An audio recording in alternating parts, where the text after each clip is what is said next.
This is a really scary time of year for Southeast Texans. We watch the tropics constantly for really any sort of storm activity. Joining us now is Roger, and we also have Mark from the Insurance Council of Texas.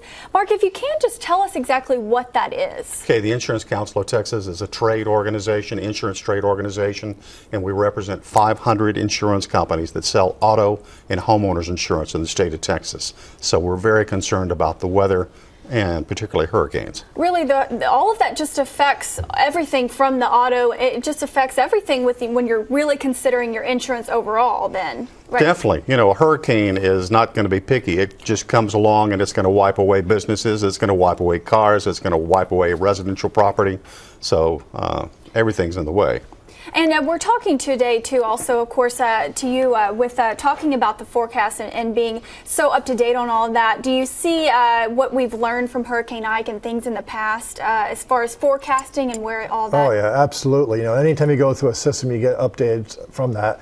And, you know, here it is, the first day of school. This is really just the start of the peak of the season for Texas. First 6 weeks of school is also the busiest 6 weeks for hurricane season in Texas. What do you think is the best way to kind of just prepare for that? I know that you and the team are constantly looking at everything out there then. Right. Yeah, we're watching, of course, different levels of the atmosphere, looking for things tipping us off, just like we had the system that developed very quickly in the Bay of Campeche this weekend.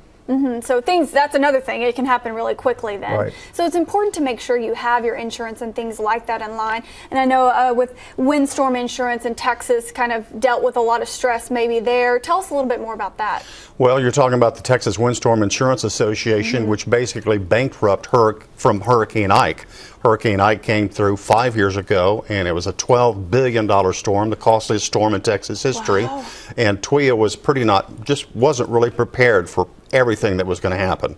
So 5 years later, they have whole new management, they have whole new insurance adjusters on the ground, they've got a whole new team, and they now have money in the bank, a way to pay for the next hurricanes, and they're in good shape right now. Kind of learning, I guess, from things that have happened in the past as well. Well, Hurricane Ike was a huge learning experience, and they had their trials and tribulations, but they've had some tests since then. They've had a pretty serious hailstorm over in Hitchcock and Santa Fe, which they had to deal with, which they took care of all the claims, and they did it within 30 days without any complaints really to speak of. So they're finally on their feet, and people have windstorm insurance through TWIA throughout the entire Texas coast. They're in good shape. Which is good to know. We have the website on our screen right now. Mark, can you tell us, Insurance Council really does a lot with the website, Facebook, and Twitter then? Yeah, my Twitter hashtag is Voice4Texas, and on our website you'll find, if you look under news and information, you'll see all kinds of the costliest Texas storms, and you'll see hurricanes, hailstorms, tornadoes, all kinds of brochures in English and Spanish talking about hurricanes and the weather. A lot of information, again, if you look under news and information. And documentaries on there, too. I was watching some of that, and very informational there, so we appreciate you for joining us. And if anybody wants to know more, going to the website, it is a very good resource as well. Thank you very much. Thank you both for being here. Stay with us. We'll be right back.